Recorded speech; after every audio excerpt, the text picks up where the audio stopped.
Bootleg podcast, man. Special guest in here. My guy, he's here. He's the hottest man on the internet. Am I?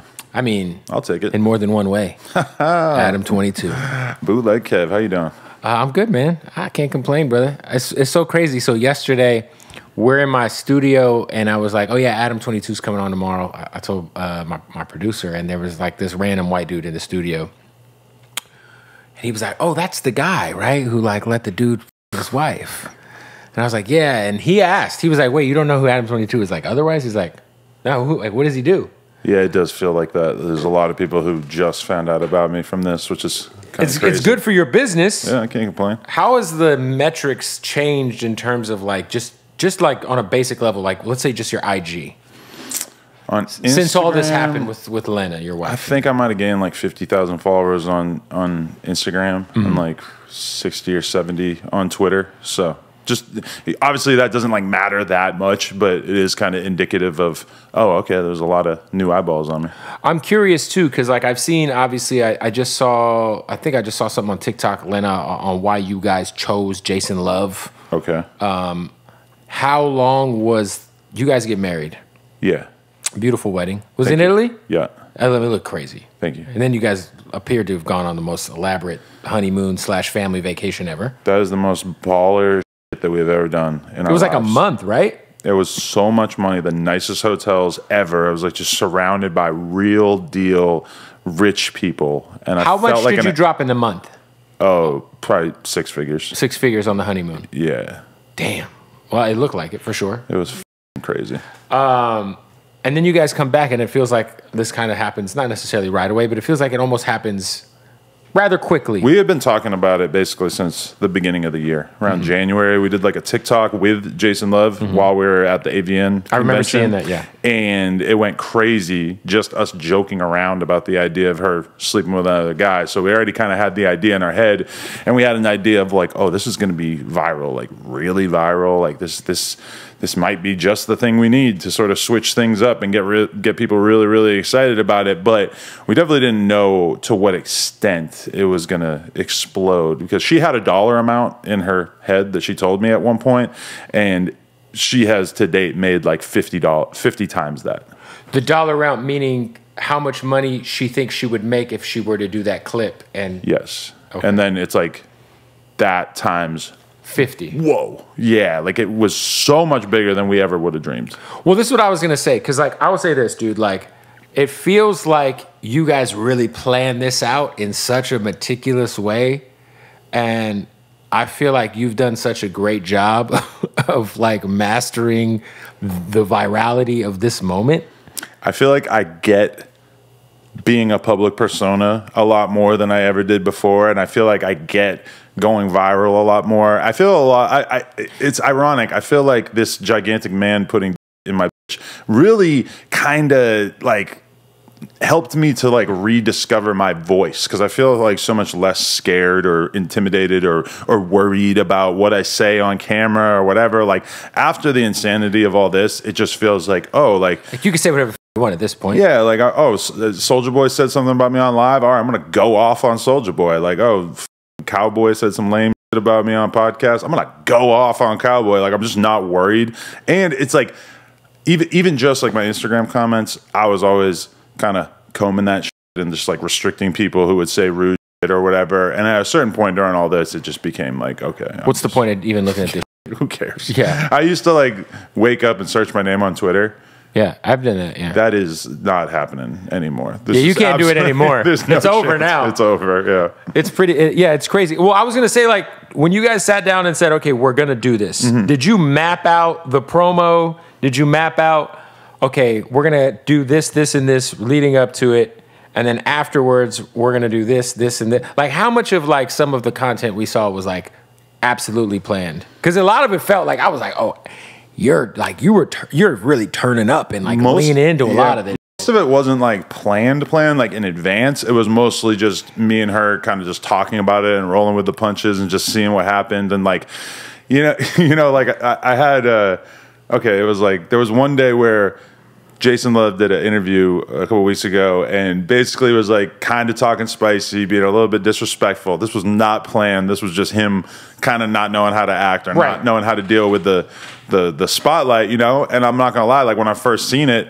I had like a day where I was kind of thinking about it and I was annoyed. And then like as I was going to bed that night, I just pictured in my head me making a TikTok in which I threatened him and blacklisted him from my wife's vagina. Okay.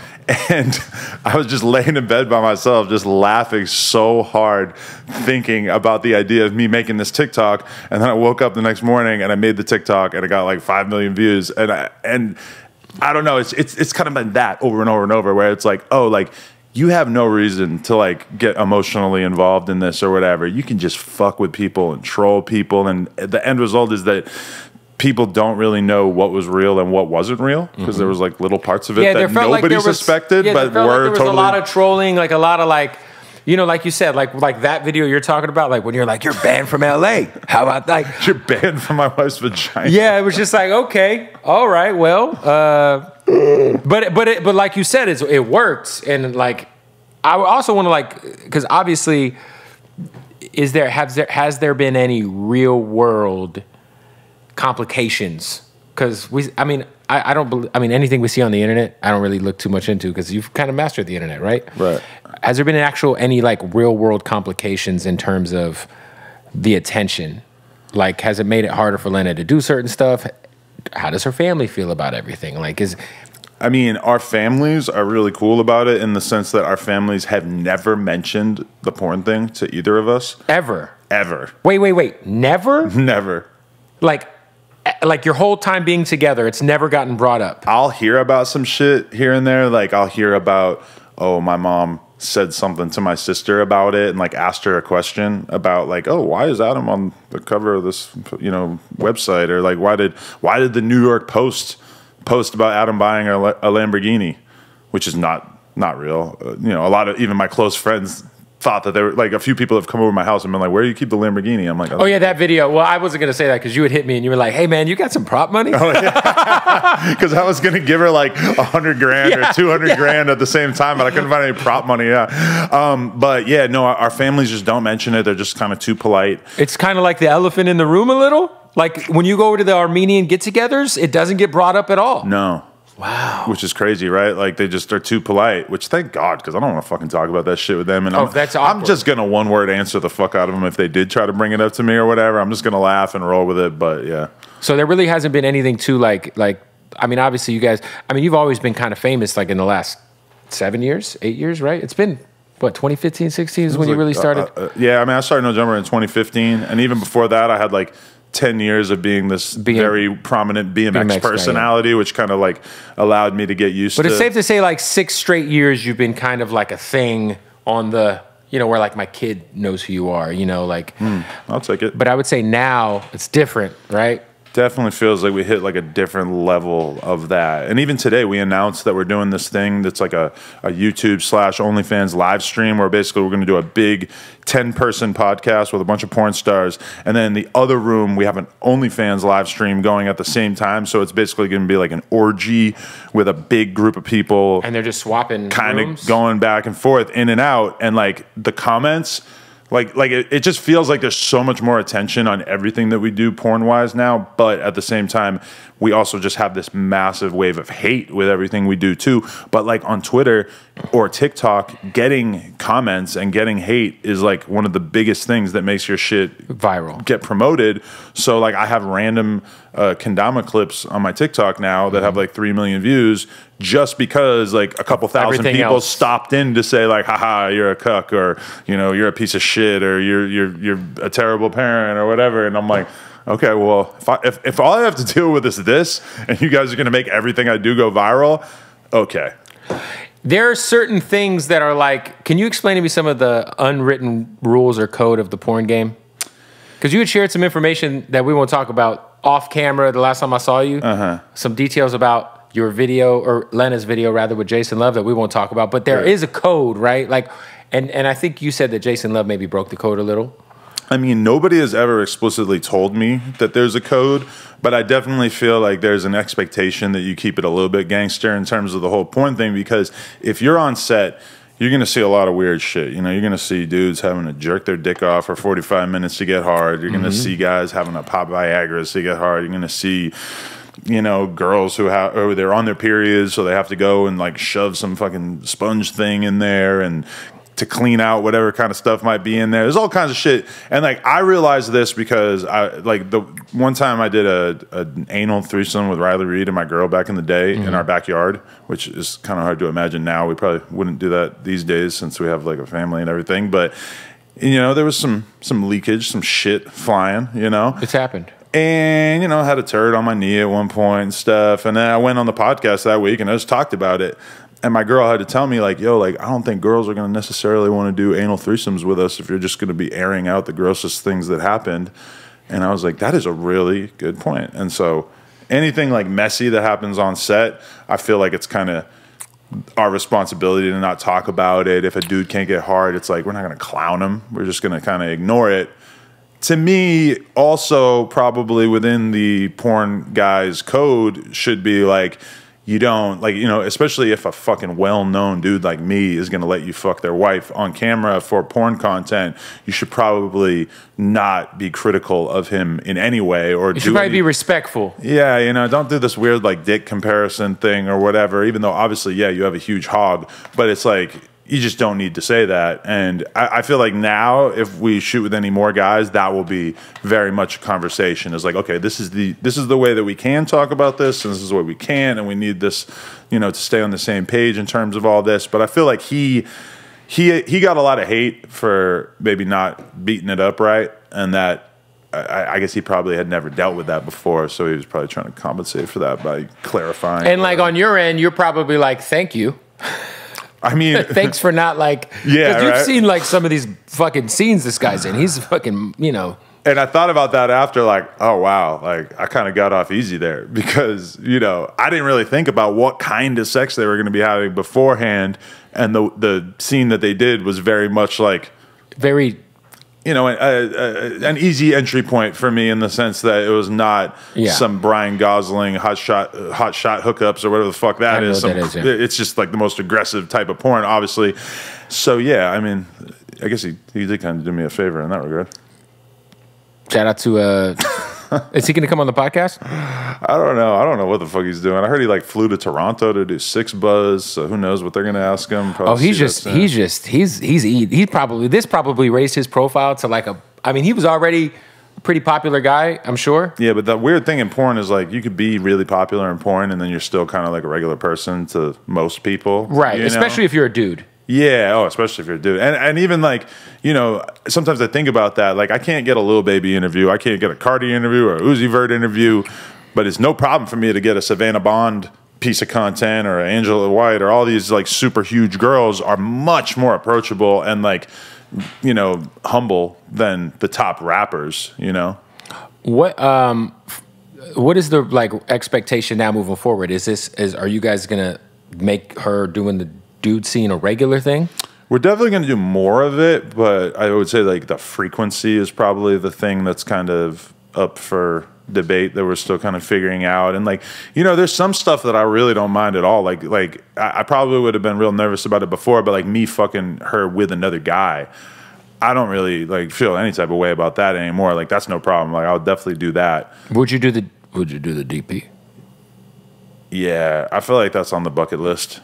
But then that's like dick on dick.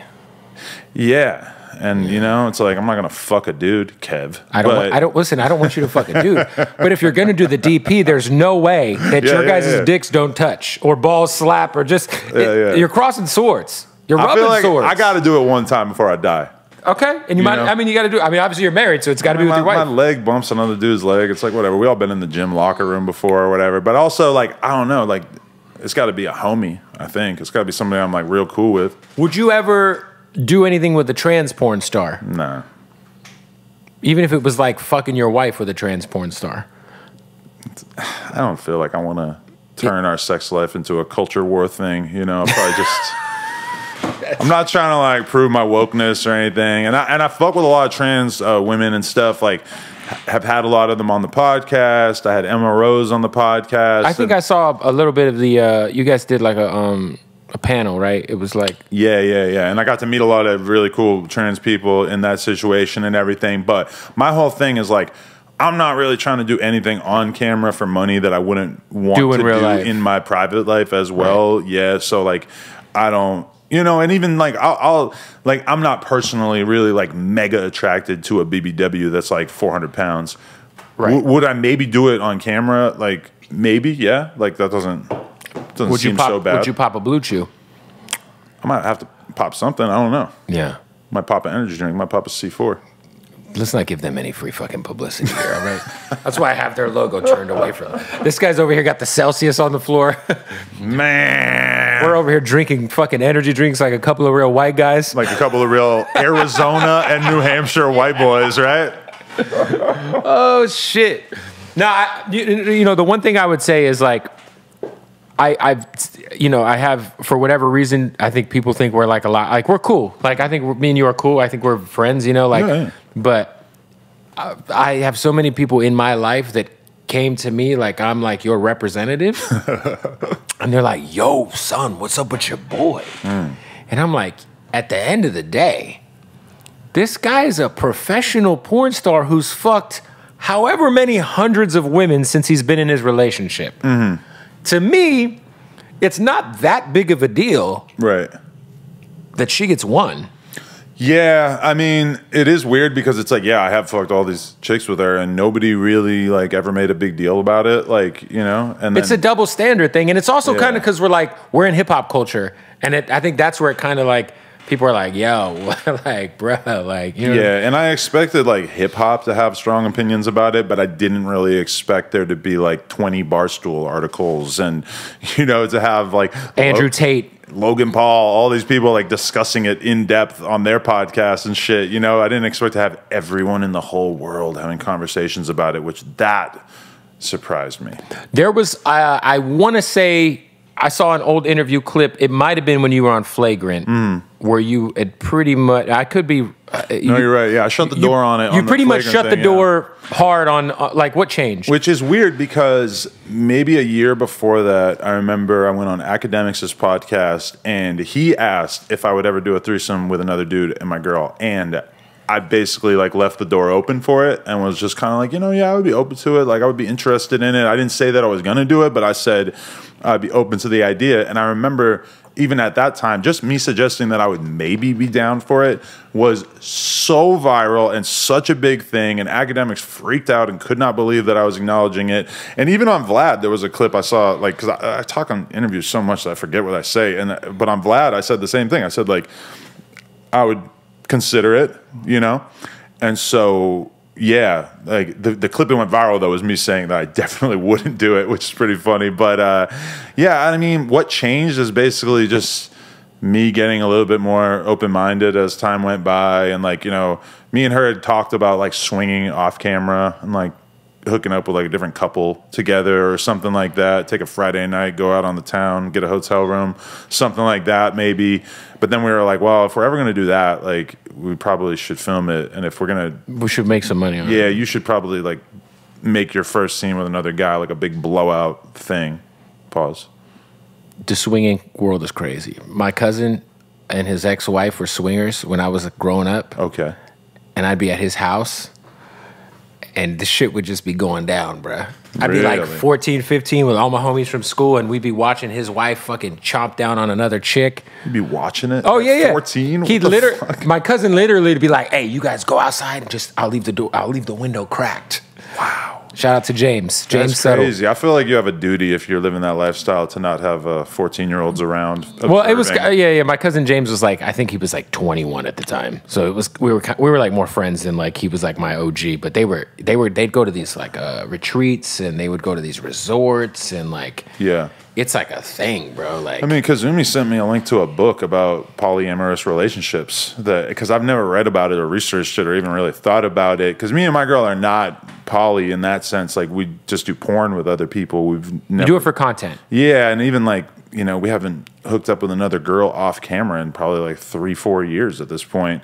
So it's definitely like not something I'm super familiar with. We've just been doing it for content. But, you know, even like my girl yesterday, like we were on the Jason Lee podcast and she just kind of said like, yeah, you know, if you were on a trip and you ended up fucking some girl, as long as you told me, like, or as long as you were safe about it, I don't think I would really care that much. I'm like, wow, like you're progressive. Your mind is changing a bit, because I remember when me and her first got in the relationship, she made it very clear, like, you're on tour, you're on the like if you're on the road, don't fuck around. But yeah, she was like, I'm not really fucking with that anymore. Like, I could get away with it for the first year or two of our relationship, but then at some point she's like, I'm not fucking with that. I'm gonna leave you if you just fuck some it's random... cheating, right? Yeah, like, it's actual cheating, you know, but, like, apparently she's kind of softened up on that a bit, although I don't really trust these hoes enough to even do that. I don't want to be in a hotel room alone with a girl. Yeah, you know you'd be on fucking Reddit with your ass out. I don't trust these bitches at all. Not even that. They're just going to lie. They're going to say that I did something, you know? Oh, yeah, especially with you, bro. Yeah, exactly. Yeah, nah. I like doing content with her because then I have a guardian who's actually, like, observing it, and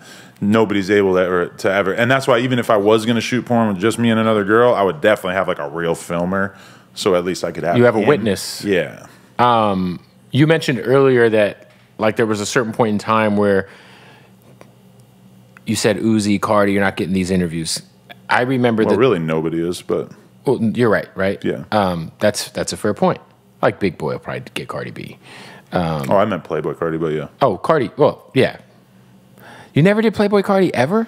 He came to the studio and stuff when we were still downtown, and like I remember I even had a conversation with him at a concert or a show rather in like 2015, 2016, where I was like, bro, let's do this interview. And I remember he was like, I ain't trying to do no long shit. I'll do a 20-minute joint or something. I did like a 20-minute interview with him at the radio station, and really? It was horrible. It was horrible. It's on YouTube. Yeah. It was like talking to like a piece of drywall or something. Right. If you watch that Big Boy interview he did, it was fucking the worst thing ever. But yeah, I mean, like, it's always weird with shit like that where it's like, fuck, if I had just tried a little bit harder, I could have a Playboy Cardi interview from 2016. That's fucking crazy, but... It probably have like fucking 30 million views or something. I probably did like, you know, a million other interviews that were easier to get instead of working on that one that was like impossible. Well, I was going to say, like, obviously you have a huge platform. You still have a very important platform. But there was an era in which your platform was literally, you had a fucking record deal.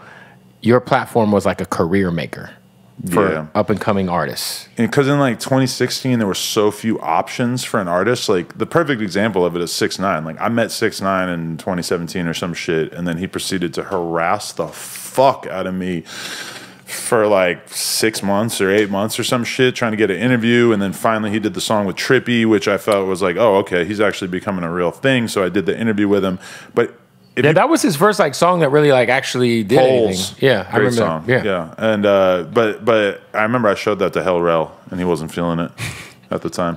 But you know, 6ix9ine had to go to somebody like me to try to get an interview. Whereas like even right now in New York, I can think of like 8 different platforms that he could go fuck with if you're right, on the radar or yeah. It's like there's so many different people that you could fuck with. Whereas now, like if I get a lot of hate for like, oh, you changed your shit up and didn't just keep doing underground artist interviews. What I think people don't realize is that No Jumper as a business would never have lasted in the long run if I just kept doing only underground rapper interviews. Like building out casts and hosts and expanding into doing interviews with comedians and YouTubers and porn stars and whoever. Like I needed to do all that shit in order to like keep the boat afloat, you know, because the media space just became so flooded so fast. And even especially now where everybody wants to get paid for interviews and shit. I mean, like in terms of like really ambitious ones. No, like, for sure. You know, I'm not sure how often Bandman Kevo tried to crack me for like 10 grand and I laughed. I literally said, LOL, I'll pass. I said, what? That is amazing. Yeah, no, I get hit with that all the time where people want 5 or 10 grand who are like have no business asking for money, and I'm just like, wow, the game is fucked. But I was gonna say, like, because like you said, like I mean, obviously everyone should evolve, and the business model for you has evolved. But I remember, like, even talking to like, you know, go back to that 2017, 2018 era of No Jumper. I remember talking to Sasha, who I think you were talking to at a certain point in time, maybe doing a No Jumper festival. Yeah. You had the single. You were so dived in on the music. Do you remember? Was there like a point in time or a moment that you can kind of point to where you were like, I got to be more than this?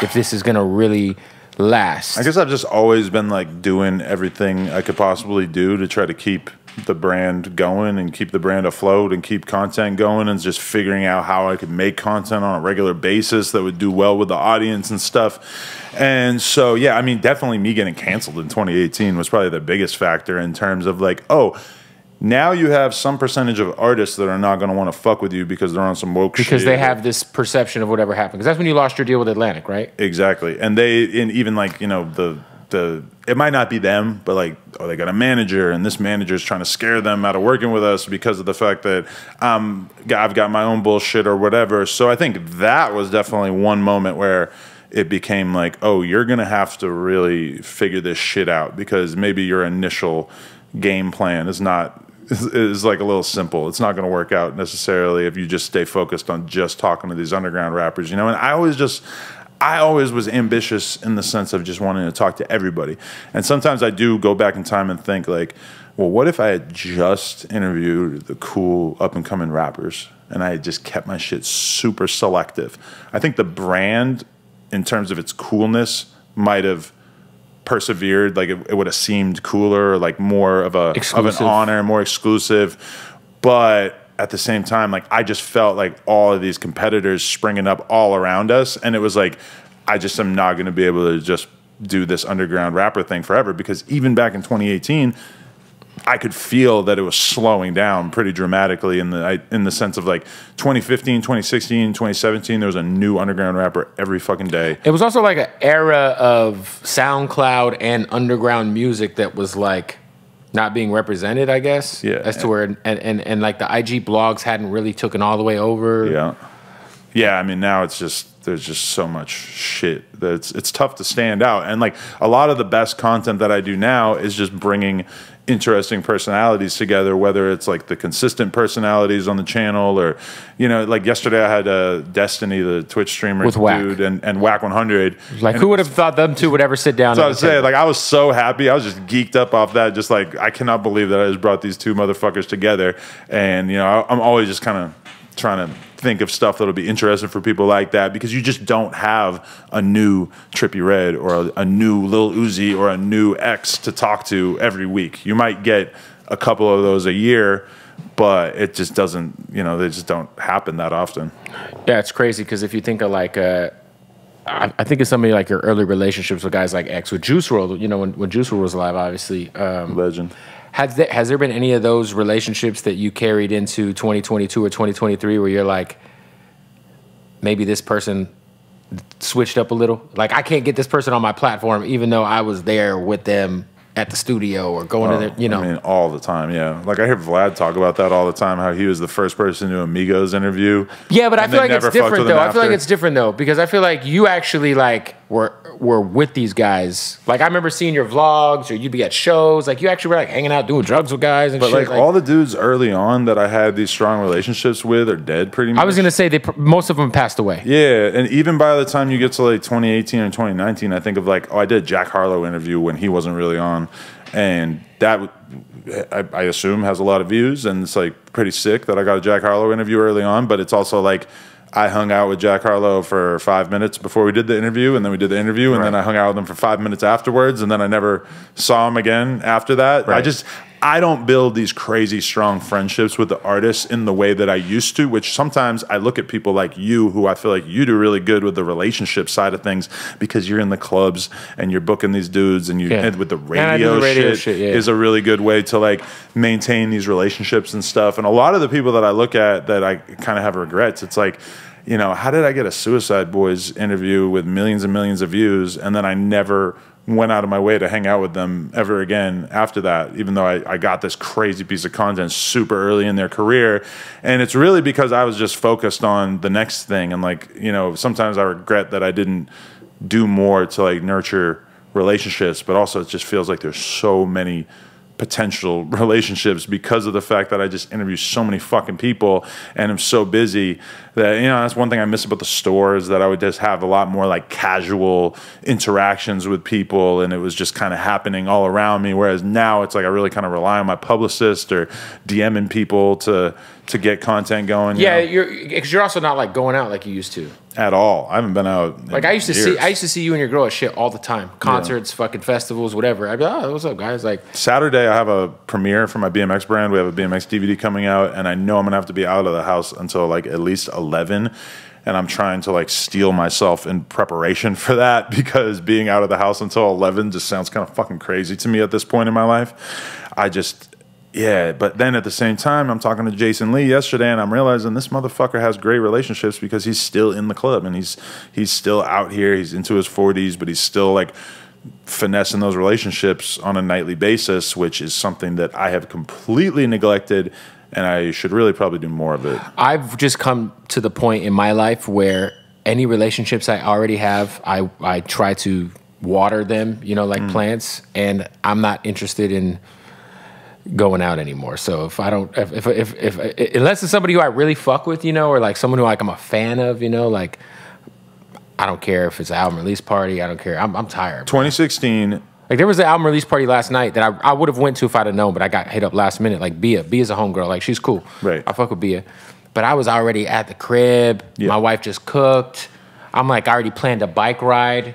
Exactly, yeah. And I'm like, damn. And like, especially with the kid thing, because it was like, my kid's waking me up at 6 in the morning. Yeah. My kid is waking me up at 6 in the morning, and it doesn't matter if I go to bed at 4 in the morning or... It doesn't matter. You're getting up at 6. You're getting up. And it's like... And especially, like, I have a wife. She will take on all of that responsibility of taking care of the kids and everything, but I don't feel like that's fair for me to just put everything on her and be like, nah, I'm sleeping a couple hours later just so that I can, like, recover from the fact that I had a fun night last night. Because, like, 2016, if it was a Friday night...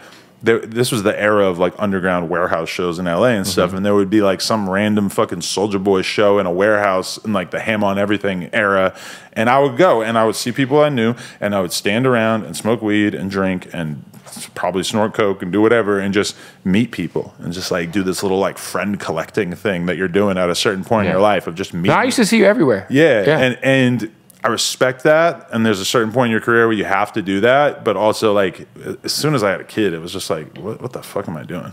What were your thoughts on the whole entire Drake Elliott Wilson thing, and people saying that Elliott is above doing run and gun interviews at Rolling Loud? I wrestled with that too, because for a long time I would go to Rolling Loud and I would be doing the thing of standing around and waiting to get interviews and just trying to, finesse. Just get content. Yeah, and like if you get a 5-minute conversation with Gunna, you just made your whole trip. Like I went to. You did a Young Thug one at one of those. Yeah, and that was the best one that I ever did. And then that kind of killed it for me after that, because that was 2019, and I go to Wireless Festival in London, and I get like a 20-minute Young Thug interview. I get like a really dope Juice WRLD vlog. I get Denzel Curry. This is all like in the same day that we just made like a bunch of fire pieces of content. Crazy day. And it was all because it's in England, so they're not like super... They're not getting pulled in every direction by their homies. There's not a lot of media, and it's not super formal in the sense that like even Young Thug has a little ass, like, like as big as like this table and like the area surrounding it. Right. He's just chilling, like he doesn't have a lot going on. And him there, as opposed to him doing Rolling Loud in LA, is a lot different in terms of the backstage environment, who's around him. He's got friends, he's got, I remember I went to some random festival in Santa Ana, like right after that London one. Was it the day and night one? Yeah, and it was just infinitely less likely that I was going to get any good content at that, and like for somebody like Elliott, it's like, you probably remember 2002, he was like the god of hip hop media, because he was the editor of XXL, and he basically destroyed the Source, and he was clicked up with G Unit and Eminem and all this shit. And I still to this day look at Elliott as like just a massive inspiration in terms of showing me how it could be done. But I Googled it the other day. I think he's like 52 or some shit. So it is a question of like, does there come a time where you're a little bit too old or a little bit too established to be doing the run and gun interviews backstage at Rolling Loud? I mean, I hope when I'm 52 that I wouldn't even consider it, to be totally honest. I'm 39 now. I could still see myself doing it, but I also don't at all. So I don't know. I mean, like, in a perfect world, yeah, Elliott Wilson would be like Jay-Z, like where he's just able to like be this content god and not have to be in the trenches with the people. But at the same time, like, you want to be in the trenches with the people, right? Like there is an extent to which that's what's going to keep you young and keep you in people's minds. But I don't really see myself doing that at 52. But also, I don't judge Elliott for it. I feel like he's still just kind of that's my thing. I think it's like, it's like an unfair judgment because I'm sure he got paid because he was doing official Rolling Loud shit. Oh, it was for Rolling Loud? Okay, it was for Rolling Loud, so he definitely got a bag for it. Yeah. And at the end of the day, like, everybody's trying to reinvent themselves. Like, Elliot, he's kind of got a... I've noticed he started interviewing, like, a guy like Key Glock, which I'm not sure, like, 4 years ago he would be interviewing Key Glock. You know what I'm saying? I mean, I haven't watched a lot of Elliot's interviews over the last few years. They're really good. Like, the Rap Radar podcast one, is amazing. Really? Okay, so I watched the Drake one a few years ago. I'm not sure I've seen any since then. But, like, the Drake one was... incredible. Flawless. For sure. You actually asked him every single thing that I could imagine you asking They're him. very thorough. Yeah, that was amazing to me. But I haven't really been super tuned in, yeah. Yeah. For you, do you even, like, care to discover new music anymore? Like, are you still like ear to the street type guy, or if it comes across your peripherals and you like it, you'll check it out? It's weird because it's like the stuff that I like, which is like the street music, the drill music, the crazy shit. That stuff, yeah, I'm constantly finding out about new shit because I have a lot of people in my life that'll be like, check out 051 Kiddo, check out Tay Savage, check out all this Chicago shit, or like listen to this new Bronx drill rapper or whatever. So that stuff, it's super easy for me to stay on top of. You're talking about Bia. I know she's popular. I don't think I've ever heard her. I'm never gonna like go listen to an R&B artist or like a girl rapper or whatever. Realistically, like it's just you don't like R&B. No. Well, you just got excited. Genuine followed you. Well, that's Genuine. So you listened to Genuine growing up? Or you more like, hey, Genuine's the guy who fell off stage? Well, Genuine, like that comes from the era of me going home from school and watching t-rell and like just... And Genuine was on TV. Whatever they're playing, you're watching it. Like there's a lot of Backstreet Boys songs that I know every word to, unfortunately, that like I'm never gonna see a bunch of, the K-pop group? BTS. I don't know any BTS songs. I don't know a single BTS. I love R&B. I'm R&B head, so I love R&B. But yeah, BTS, I couldn't tell you. I keep thinking about it because like the last couple of days I've just been listening to like all of Dirk's albums, and every single album, it's like I could kind of cut it in half and take all the soft shit. I was gonna say, do you? Are you a big Dirk fan? I am a big Dirk fan. Okay. Yeah. But if he's rapping about eyelashes and fucking, you want to hear the eating pussy, stuff. Whatever. No, I want to hear kill your ops. Like that's what I'm trying to hear. And I'm not proud of that. It's just like, like the aggressive songs are always the songs that I like. Yeah. Yeah. You had a pretty dope Dirk interview. What was that, like 2018? 2018. Yeah. Which I didn't like. I knew it was a good interview to get, but it definitely didn't feel like he was going to be as big as he is now. Well, yeah, I think Dirk had I think Dirk's got one of those careers that's like very unique because he was on Def Jam forever. He's evolved into something that I'm not sure I would have get. Like you said, in 2018, if somebody would have told you he's like one of the biggest rappers in the world, you'd been like, yeah. I didn't know. I didn't see it happening. But that happens all the time. That there's like artists that I'll interview and I think they're just super whatever, or I think they're good, but like, oh yeah, he's got like a little seed of potential. But if I was a betting man and you were like, I would want 100-to-1 odds if I was going to bet $100 on him, which is, but sometimes dudes just really go for it and really work their ass off, or their sound, it just takes people a while to catch up to their sound, Do you because I remember very vividly you were waving the little pump flag harder than any rapper I think I've ever seen you wave a flag for at a certain point in time. I think I remember when you first went on The Breakfast Club. I didn't go on The Breakfast Club. You didn't? No. Ever? No. Well, there was an interview. Was it just you and Charlemagne? I interviewed him at one point, yeah. And I went on the Brilliant Idiots one time. It was Brilliant Idiots. Schultz, yeah. It was Brilliant Idiots. Okay, yeah. So when you went on Brilliant Idiots, I think I remember you kind of shitting on Rick Ross a little.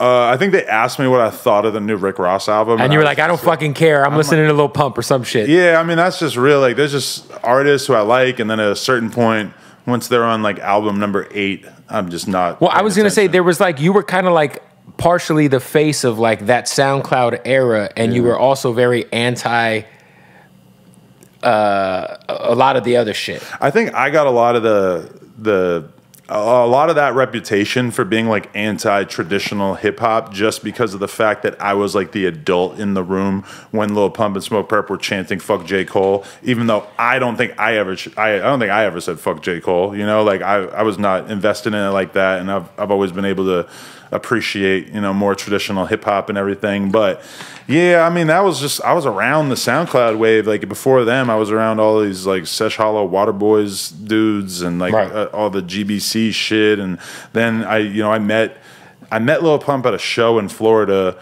that like Ski Mask played and like a few other people.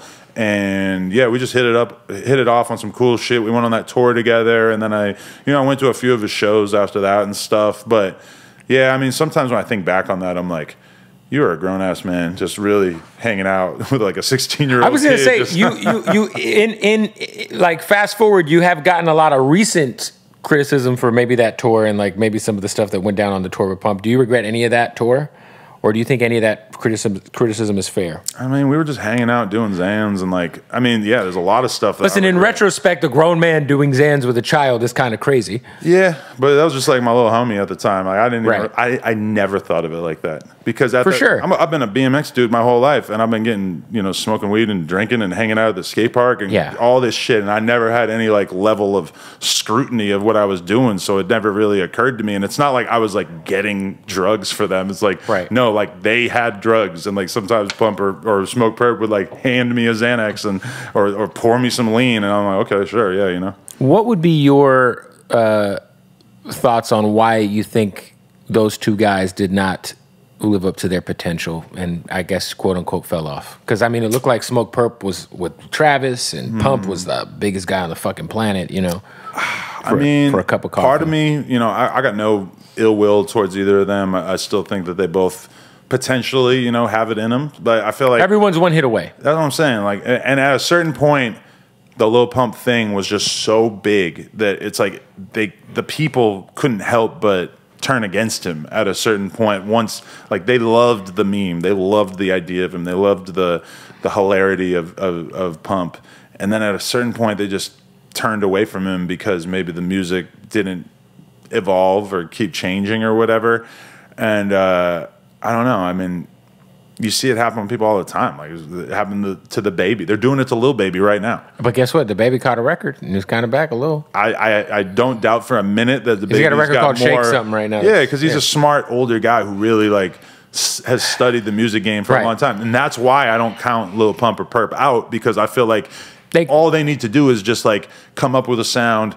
make a project that encompasses that sound, and all of a sudden those same people that are hating on him will be like, those same people that are always trying to catch a wave or like figure out something new or different to be into will be like, actually, this Lil Pump album's really good, and then that'll be the meme. And I mean, they just did it with Lil Yachty when he put out the fucking Tame Impala type album. Exactly. But like, bro, you see the way that they're trying to take Lil Baby down right now. Yeah. Because he put out a record, they hate the record, they hated his last album, whatever. And then the tour dates are getting canceled. And now they're looking for any little thing that they can use to put together the narrative that Lil Baby is a loser, even though Lil Baby like probably literally has like, $50 million or $100 million or some shit. Like, he's living a great life. If anything, like I saw Ack posted a clip of like Baby making that song in the studio, and there's all these homies in the studio, and they're all nodding their head and like acting like they're really into it. And then that song comes out, and Twitter just immediately declares it the worst song ever. But that's what it's like to be a superstar, is that nobody wants to tell you that your shit sucks, and you just are running around the world picking up, $50,000 for a show, $100,000 for a show, and then all of a sudden you put out a song and you just get this reality check that like, oh, there's a lot of people that are not already decided on the fact that they love you, and they're gonna shit on you and they're gonna hate you, and but somebody like Lil Baby, like I would say the same thing as Pump and Perp, like Lil Baby will be fine. He just got to refocus, yeah, Lil Baby's gonna be all right. Gotta stop the interview to tell you about our good folks at Odd Socks, baby. Yeah. Shout out to Odd Socks. Now, this is what I love about Odd Socks. One, they're family. We love them. But also, they have the most comfortable socks in the fucking world, all right? Now, look, they got the craziest licenses. You see the Jolly Rancher. These are actually fly as fuck. Some Doritos socks. They got the WWE license, which is just my absolute favorite. And then, personally, my favorite is the Odd Socks Basics. Now, these are just the basic socks. Now, these are in my bag, because I'm taking these. I love these Odd Socks Basics. These are literally the most comfortable socks in the world. All right, these are just the plain guys, all right? Also, they got the Scarface. They got the Godfather. And they have underwear. What are we talking about? What are these? 2XL Reese's Pieces. If Somebody was going to wear some Reese's underwear. I'd assume they'd be a 2X on the size. You know, shout out to the Ghostbusters. Look, so much going on at OddSocks.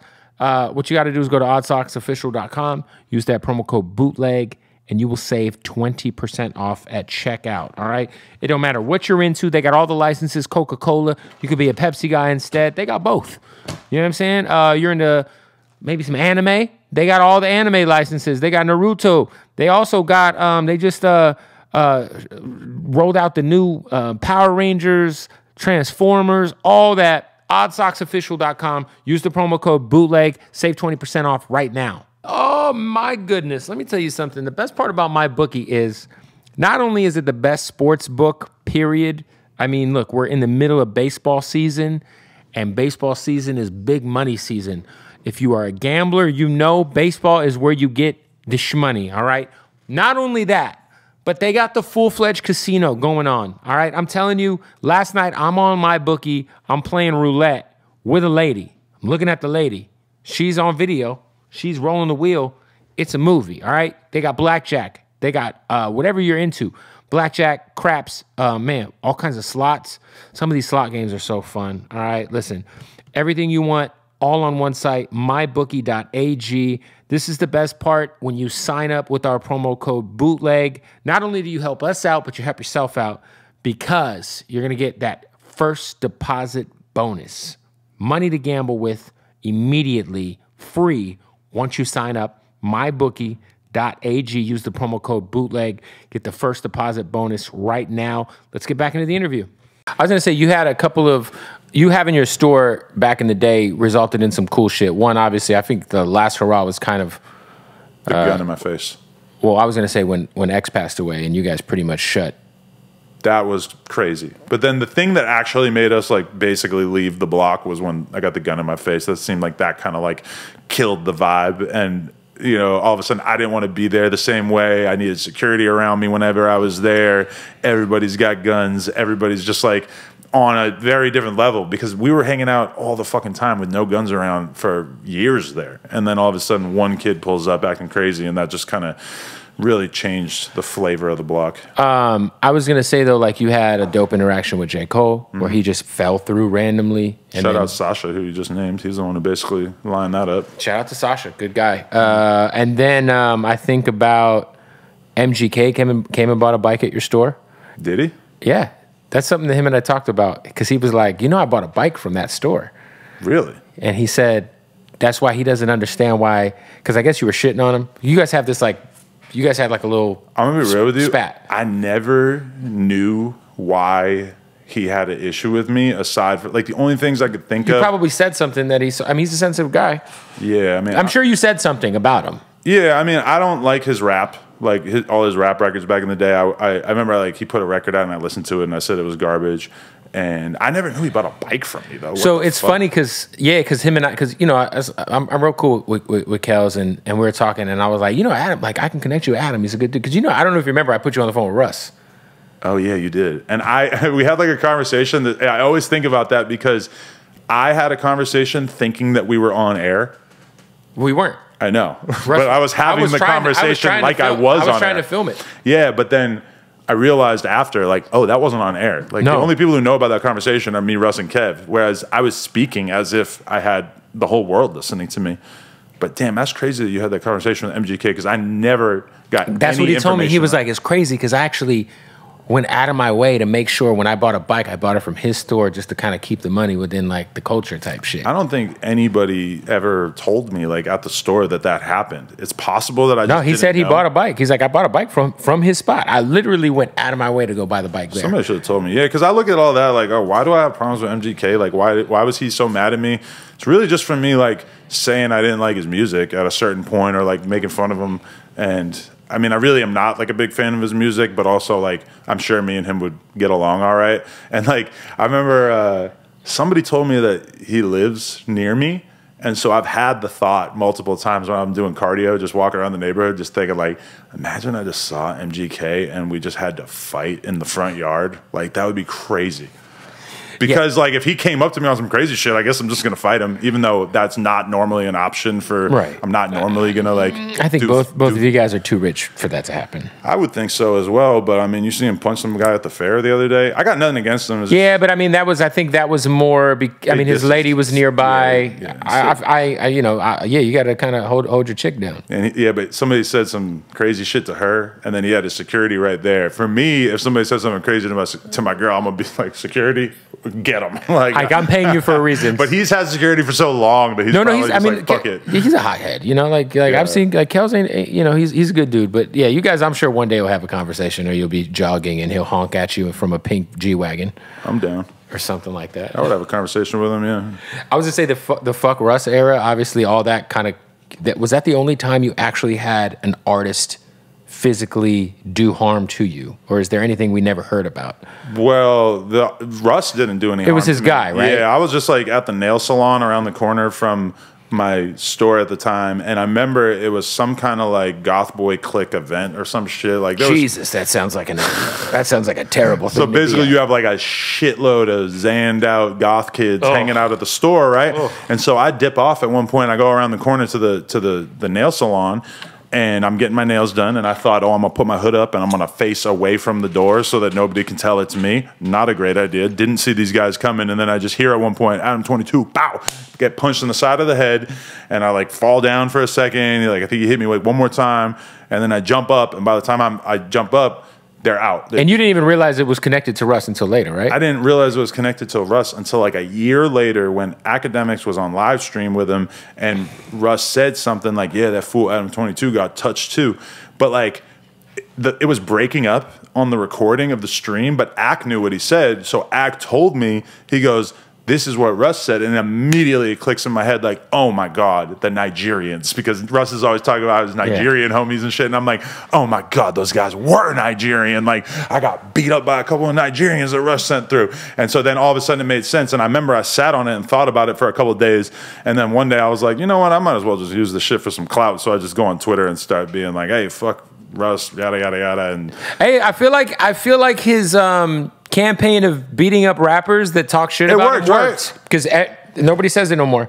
And I feel like people now are like, yo, maybe Russ was onto something when it came to being independent and like owning your masters and not getting fucked by labels. Right. I mean, what I will say is that Russ definitely like didn't do himself any favors around that time. He was just saying a bunch of wild ass shit and just kind of disrespecting a lot of people. Yeah, I mean, he had that T-shirt. That stands out when he dissed all of the Atlanta producers or whatever. And I remember Southside was going crazy on him. Like, he made a lot of weird decisions around that time. Now, that being said, and the reason why I kind of let it go and just decided like, all right, I'm going to just be cool with Russ when you initiated the conversation is because Russ brought it up to me that there was a lot of tweets that I didn't remember, probably because I was zanned the fuck out, just like his T-shirt said, where I was basically like really roasting this motherfucker. And I don't do that now. Like I'm not gonna just use like a rapper as a punchline, like in the way that I was doing there, where I was really like treating him like he wasn't a human being, you know? Which to me, I don't approve of that or condone that. I feel like you should approach everybody as a person and, you know, try to engage with the actual ideas that they're putting out there. Now, if I had some angry tweets where I said, Russ doesn't know what the fuck he's talking about with these Atlanta producers, or actually Xanax is the best, how dare you insult Xanax? Right. Then that's fair. Like, that's me having an opinion. Right. But me just like clowning him and just treating him like a joke, I don't really condone that. So I have to, even though obviously I don't condone, you know, him sending people to beat my ass either, but I do respect that. You got to respect the shooter. At the end of the day. Or the puncher. You can't dictate how people react to disrespect. Yeah, and I shouldn't have been lacking anyway. Shouldn't have been lacking. Because, man, you imagine another version of that story where I pull out the thing and just then you smoke two random dudes and you're like, and you find out a year later and they were Russ's homies. It's not going to take a year. The cops are going to go through their phone and be like, oh shit, Russ sent these guys to do this. And then, I mean, that's the alternate like realistically, that's how that story would probably play out today. So I'm kind of thankful that I learned that lesson early on.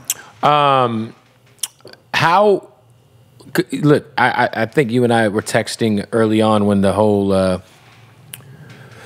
departure split of No Jumper happened, because I'm real tight with AD, and I've become cool with t-rell over the last year or so. But I remember just hitting you and being like, this was, because I came on the show the day after you fired Lush. Okay.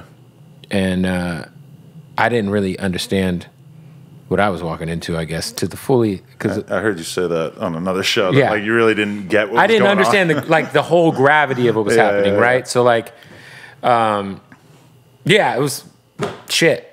But that day was crazy because I remember coming out of the room, because you have multiple content rooms, and seeing the dude who went on the stream that same day and like tried to air you out for the old 2018 shit. Like I saw him coming in. Really? Wow. Yeah, that was the same day. So so he was there. Like I remember seeing him come in, and then I think he walked over to the stream room, and then me and you took a pic, and then I left. Wow. But I remember like it was later on that day, or maybe it was I think, and I remember just being like, oh shit. But you were going through, man, bro.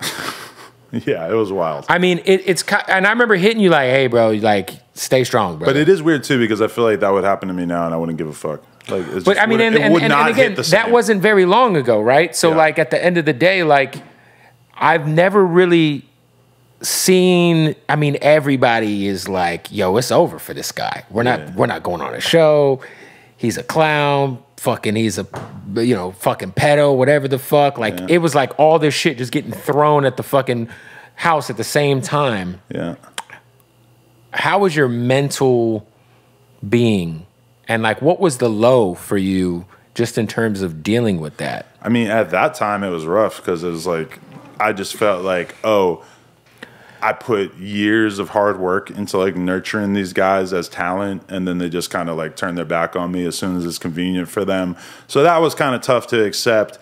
But then at the same time, just having the internet in general just attacking me, and even that was like one thing. But dude, like it seems so silly, but around that same time, there was a clip of me doing an interview with Sneeko where we were like having this very sarcastic conversation about how disgusting vaginas are. Like really, anybody who knows me or him would be able to tell that it was a trolling ass conversation, and that when I was saying that like penises are so much better than vaginas, you just splash a little bit of puddle water on it and it's clean, whereas a vagina is an open wound. This is like a version of like a joke that I've basically like been telling like my whole life about how dicks are better than vaginas, whatever. But like, oh my God, like thousands of porn chicks just using that clip as an opportunity to act as if I genuinely hate vaginas.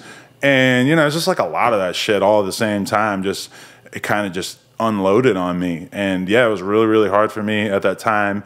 And then I went on the honeymoon, and I kind of like got my mind right while I was off doing that. Yeah, because all this is happening right before your wedding. Yeah, terrible timing. Very, very, very stressful for my girl. Although then we go and do the wedding, and it's like the perfect wedding. It was like so good. Everything went so smoothly. And then it made me and her feel like, well, why the fuck were we so stressed out about the wedding and the lead up to all this, like on account of all that other shit, Did you like, are you like a therapy guy? I do. I had a therapist for like 3 years now, and I very much appreciate her. And she gives me a very nice space in which I can kind of air out everything that I'm going through emotionally. Sometimes it feels like my therapist and I is like the one podcast I do a week that nobody ever gets to hear of me just like working through shit, But yeah, she definitely helped talk me through all that stuff. And at any point in time, you've already made your money. You're paid. You're doing well. Plug Talk's booming. At any point in time, did you consider just being like, you know what? I don't need to do this. This is worse for me than it's better for me. Yeah, because like there was a time where it felt like just watching you, it just felt like there was a time where you just were like, just over this shit. Right, because like that whole house phone thing happened. And then that was the thing that bothered me is I felt like, oh, this is a moment where it's pretty obvious that I need the guys who are hosts on the channel to have my back during this, and like need them to help craft the narrative that things are just fine here. And instead I felt like I kind of got the opposite, where like a lot of the hosts on the channel were kind of like very much actively trying to make the situation between me and House Phone worse. And he gets that now because like me and House Phone have had a lot of conversations about it and everything. And like, we've been talking all day. He's DJing a show that I'm doing on Saturday. And it just kind of made me realize like there was just like a really toxic element brewing within No Jumper at that time. And, you know, I don't think that any of the hosts in particular are like really bad people. I think that they just kind of had voices in their ears that were probably concerned with their own financial situation more than like the actual long-term careers of these guys, you know? So I think that there was just too much bullshit going on. And it's crazy because as soon as those guys left, and then we still have a shitload of hosts on the channel, and like a lot of them have been really growing and stuff. And I have hosts who literally like cannot be in the same room. I cannot have Rick Baby or Whack 100, or, you know, I can't have Whack 100 and Crit Mac in the room at the same time. But still, like, the vibe is way better than it was before. Feels like as much as that shit kind of hurt going through those growing pains, exercising that drama element out of the business was like really important, because at a certain point it was just a lot of people were like coming into No Jumper basically like stirring shit up and then going home to their streams and making tons of content about it, and that just became like the norm every day. And that's why I felt like I needed to take steps like moving around people on podcasts and stuff like that, because it was just becoming really, really overwhelming. I saw AD said something because you had Snoopy Badass on. Yeah, who he wants special treatment because Snoopy Badass had a video where he basically said that, like, and this is a long time ago because I did an interview with Snoopy like 2 years ago, and AD wasn't there or anything, and like Snoopy had a video where he basically said that AD was blocking him from going on No Jumper, and that AD is just a hater because, you know, Snoopy's the real king of Compton or whatever the fuck he said. So when I had Snoopy on the other day, I asked him what was up with that video, you saying that you would fuck AD up or whatever. And I guess, you know, AD like last night did this whole song and dance, acting like the victim, acting like, oh, that's so fucked up that I would ask this dude about him. So just for the record, I am one of the greatest hip-hop podcasters to ever live. And if you think that I'm going to have a motherfucker on the show and not ask him about the beef that he previously had with someone who was a host on the channel, A, you're not paying attention to what I've been doing for all these years, because that is 100% what I do. If I have an interview with a rapper that hates Bootleg Kev tomorrow, I'm going to probably make it clear in the course of the interview, like, yeah, I fuck with Bootleg Kev, but I'm going to say, so why you hate Bootleg Kev? Yeah. That's normal. That's what everybody does.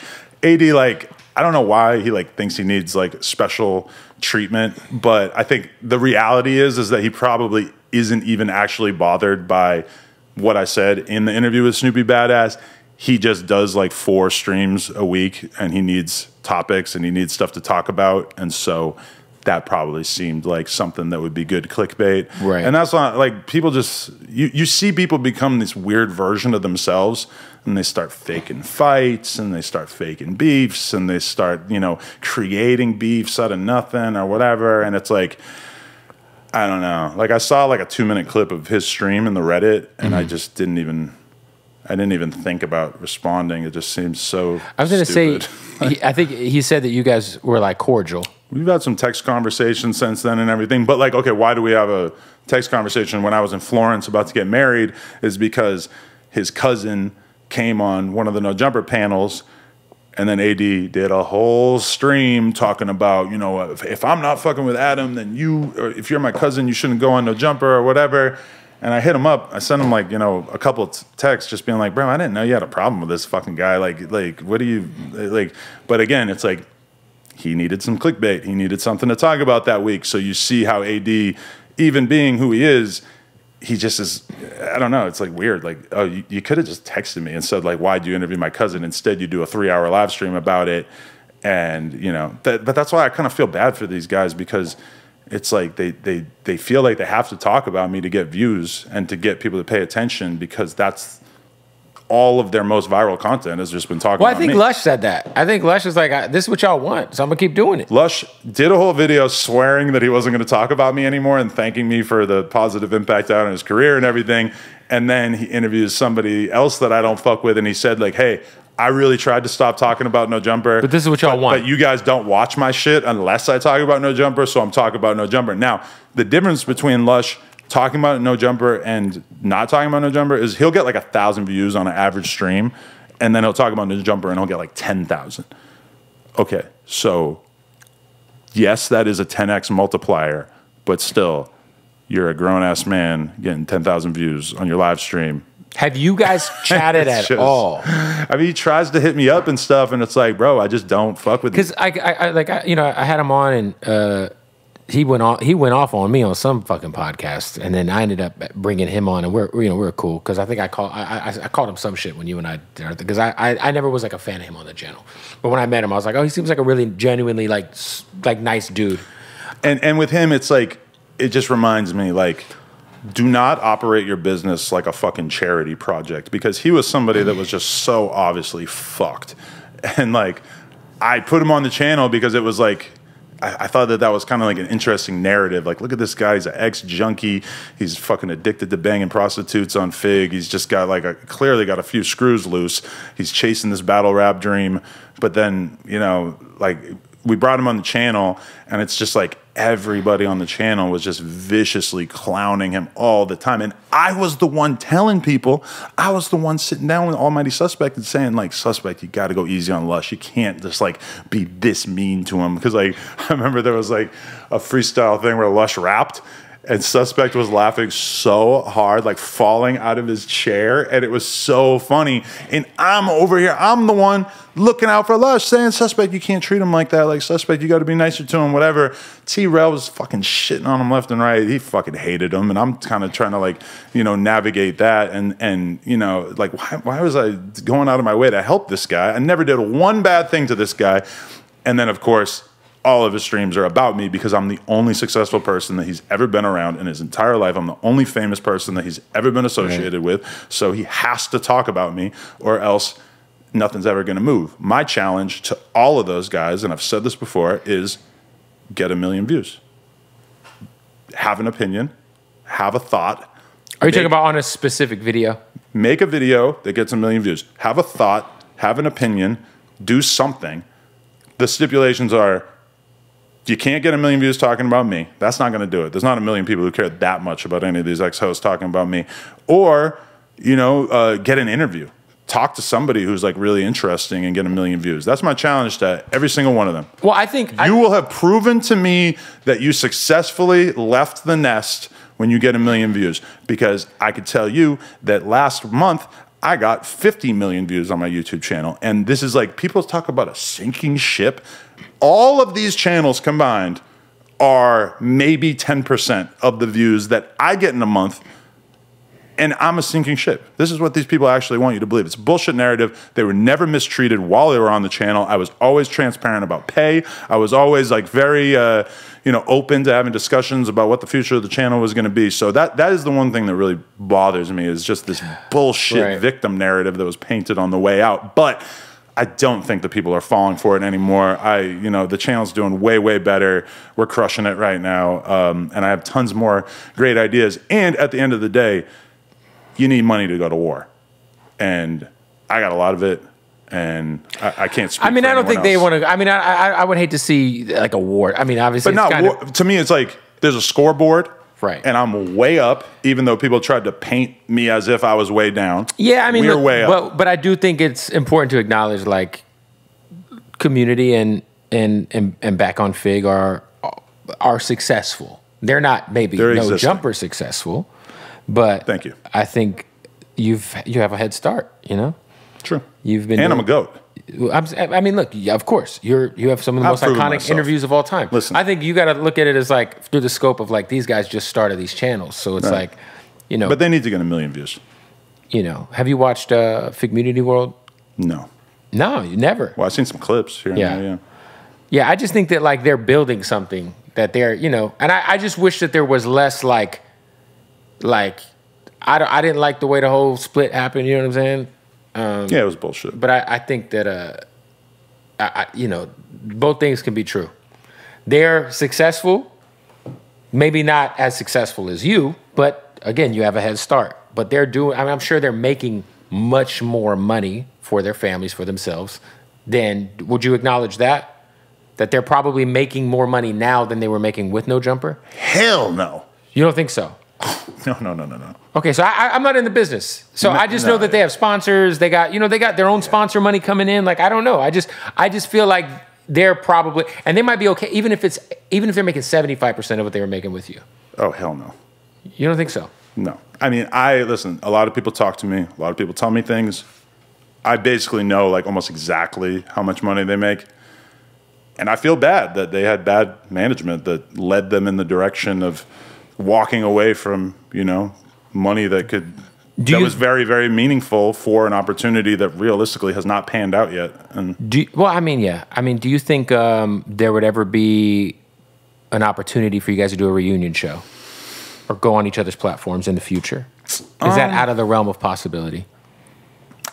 For me, I'm looking towards the future. So is it possible? I guess anything is possible, but I just got a lot of good things going for me right now. I'm really focused on, and I don't really feel the need to sort of go back in time, And obviously, shout out to Brick Baby. Brick Baby's better. Amazing.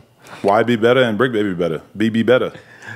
Yo, what is it about like you and gang members where you just attract yourself to LA gang members like a fucking... They love me. What can I say? I don't know. There's just LA gang members around you at all times. Listen, I don't know. You get in where you fit in. And I've always been a fan of this music. And at a certain point, like I like having conversations with Whack 100. I like having conversations with Brick Baby. I do a podcast with Danny Mullen. He's a comedian. Sledgelords. He doesn't even know who Blueface is. There's been multiple times that I've mentioned Blueface. He doesn't know who I'm talking about.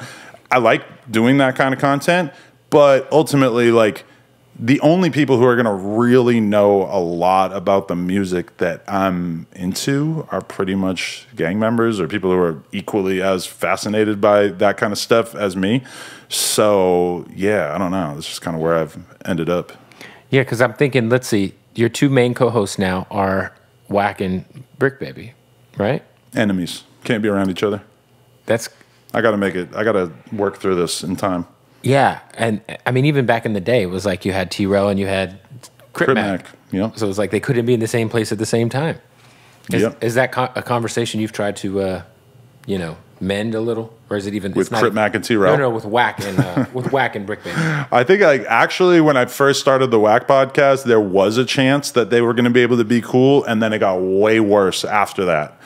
So at this time, probably not. I do think, based on statements that they've both made, that if they were to see each other, that it would not turn physical. Right. At least based on what they've said, which that to me is a big step. Big step. But yeah, I would love to get them on the same page. I think they would be incredible together on camera, but we're not quite there yet. I remember in the past you had said that you would interview 6ix9ine. I think I would now. I was going to say. Yeah. I don't know why, but I got a feeling it's coming. My dedication to the street code was so strong at a certain time that it just kind of blinded me. And now I'm like, all right, I can do it. But at the same time, it's like, I don't know, 6ix9ine want to sit down with me when, like, I'm sure if he was watching my commentary on the Kodak Black 6ix9ine collab, that he probably would be like, well, fuck this guy, because, like, I wasn't exactly positive about it. But I think with you and Wack's dynamic, like, Whack would probably want to make that happen, right? I would like to make it happen. Me and Whack talked about it. He FaceTimed me the other day with 6ix9ine, and 6ix9ine just started saying some random shit. And I don't know. I mean, I would be cool with it. It would be, like, interesting because of the fact that I was around 6ix9ine, like, in the very, very infancy of his career. Before he had 20,000 followers when I met him, and I've kind of seen him get to be the biggest rapper in the game, and now I guess he's the biggest Latin artist in the game or something. He's definitely not that. Well, he's up there. There's Bad Bunny. There's I don't know. Peso Pluma. He's out there, but I don't know. I mean, he's doing his thing. I don't think he's a bad guy. I just think he, ended up in a weird situation. Do you feel like more now than ever the selective outrage about snitching is like at an all-time high? I mean, yeah. Shout out Whack 100, but definitely Whack always says selective politicking, right? He's the most selective. He's the selective politicker, he is for sure. The selective one. Yeah, I mean, definitely. I mean, because I think of like the shit with the QC guy, and it's like, I mean, a lot of guys are signed to him. A lot of people, yeah, and I thought when I saw that story come out, I'm like, God damn, like, are there certain people that aren't going to want to be around P anymore? Well, it just went away, and nobody cared. Yeah, it just kept it moving. Yeah, and because he didn't tell on anybody famous.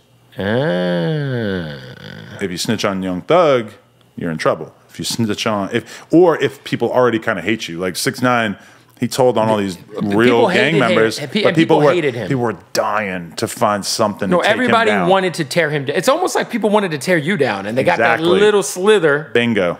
and they were like, "We're And I think that is part of why I have empathy for 6ix9ine now, having kind of like, I mean, I've lived through it a few times, I guess, really, but like, you know, just seeing how bad the pile-on is and everything. And I mean, what, if somebody, I'm not in the streets like that. If somebody snitches, it's not really my business. I really don't give a shit. It has nothing to do with me. I see Vlad interview snitches all the time, doing all kinds of crazy legwork, trying to like explain why snitch is not a big deal or whatever in their interviews, and it is what it is. Hey, let's stop the interview real quick to tell you about our good folks at King Palm. That's right, man. Shout out to King Palm. We're talking about nothing but that organic, all right? That natural, them leaves, all right? There's no tobacco involved, and they're so smooth when you smoke in them. I love King Palm. It's the only thing I'm smoking out of. Now, if you go to your local liquor store, you go to your local smoke shop, you can get King Palms. Of course, 7-Eleven's got the King Palms, and they have so many crazy flavors. Like, shout out to Sugar Sean, who's from Phoenix, Arizona, my hometown. He's got his own flavor. They just sent us these. Now, what's dope about King Palm is that they have the terpene-infused flavors. So at the end of the tip of these pre-rolls, right, you get the leaf, you squeeze the tip, that's what she said, and then you just get a burst of flavor. This is that honey mango, all right? Now, this is the most important part. This is absolutely natural, tobacco-free leaves, the cleanest way to smoke. All right, trust me when I say it, man. We love King Palm over here. So many flavors. I mean, shout out to the grape, shout out to the honey mango, shout out to the sugar punch right here. You know what I'm saying? Look, if you go to kingpalm.com right now, you can get hooked up with everything you need at 50% off if you use the promo code BOOTLEG or BOOTLEG Kev. Try either one of those. I forget which one it is. It's BOOTLEG or it's BOOTLEG Kev. You know what? The correct promo code will be down below. Use the one that's down here, kingpalm.com. Get 50% off right now. Shout out to King Palm. Also, want to shout out to our good folks at Blue Chew, baby. Shout out to Blue Chew. Now, this is what's going on with Blue Chew, man. Everybody keeps asking me, does Blue Chew work? Yes, it works, but don't take my word for it. You're going to get a month for free when you go to bluechew.com and you use the promo code BOOTLEG. A month for free. Now, what is Blue Chew? Fellas, if you're dealing with erectile dysfunction, fellas, if your dick is not getting as hard as you'd like it to, maybe for your wife. Oh, I don't know. Listen, all you got to do is go to bluechew.com. It has the same active ingredients as Viagra and Cialis, but it's getting delivered to you in a chewable form right to your door in discreet packaging, and you do not have to go into a doctor's office to get Blue Chew. You go to bluechew.com, you use the promo code BOOTLEG, you get a month's supply delivered to your door. Discreetly, of course. Discreetly. No doctor's appointments. No going in, leaving your house and sitting in a lobby and waiting for some, lady to call you in so you could tell her how your cock's not working properly. It happens, fellas, all right? Bluechew.com, take my word for it. Also, take their word for it because they're going to give you a month's supply for free, just $5 shipping, bluechew.com, promo code BOOTLEG. Let's get back to the interview. Back to the Lena thing, like, for you, you've had so many random people speak about this situation. Uh-huh. We talked about Andrew Tate. Did Mike Tyson say something? Not that I know of, but that is how crazy my life is right now, is that Mike Tyson could have said something about it and I would not know. I was going to say, what's like the one thing where you saw like, oh, wait, this person is talking about this? This is kind of crazy. I mean, yeah, like Andrew Tate talking to Tucker Carlson about it, and Tucker Carlson doing that, that face he's always making. He's like, oh, really? Yeah. He let a man sleep with his wife. Whoa, like I don't know. That was insane, because that's kind of like two of the biggest voices on the right. I guess watching Logan Paul talk about it the other day kind of tripped me out. Just hearing, he was giving you props for your like mental fortitude. Yeah, and I thought that was pretty cool. Because you seem extremely unfazed by a lot of this. Yeah, I'm pretty. My heart is cold. Yeah, I mean, I'm sure you wouldn't have done this unless you knew you could fully like go to sleep at night without any. Yeah, I mean, at this point, in terms of how I view myself as a public figure, it's just I'm really not scared of the smoke. I think that there was a time period after like those dudes left the channel where I really didn't.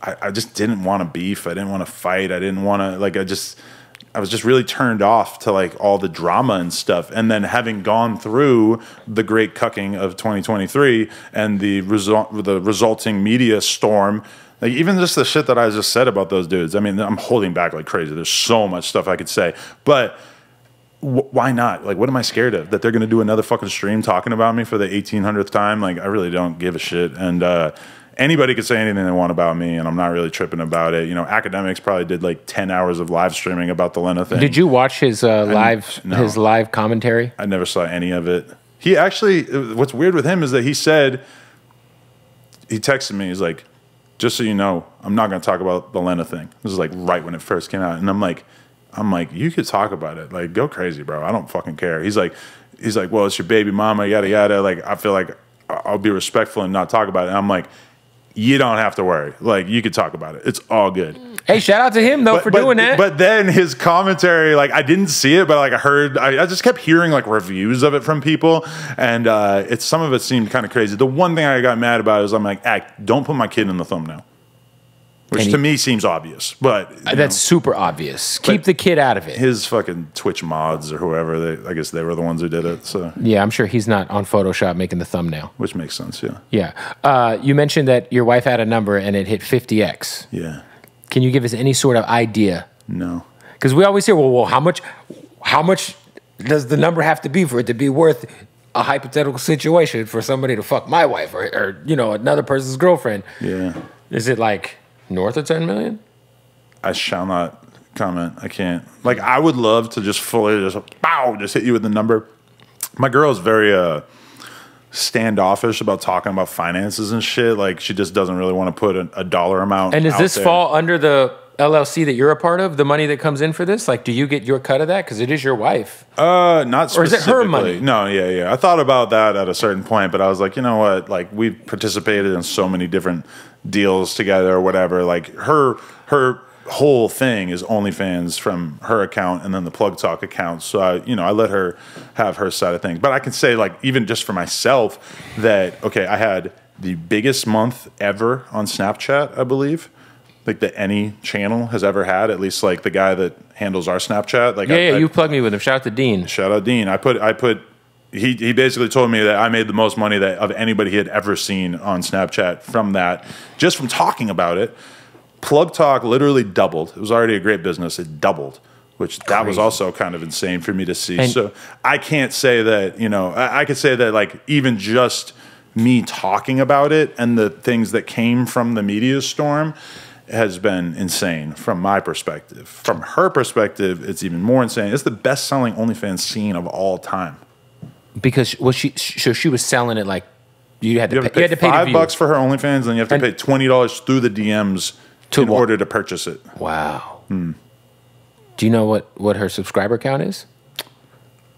It is, I think, like 5 times the most that it ever was before, but I probably shouldn't say the exact number. Well, you can't see that if you go to the page. I'm not too like. No, you could see it on her end, but you can't see it. I didn't know because on fucking Instagram or something, you can see. I don't know if it shows that. No. So it's boom. Business is booming.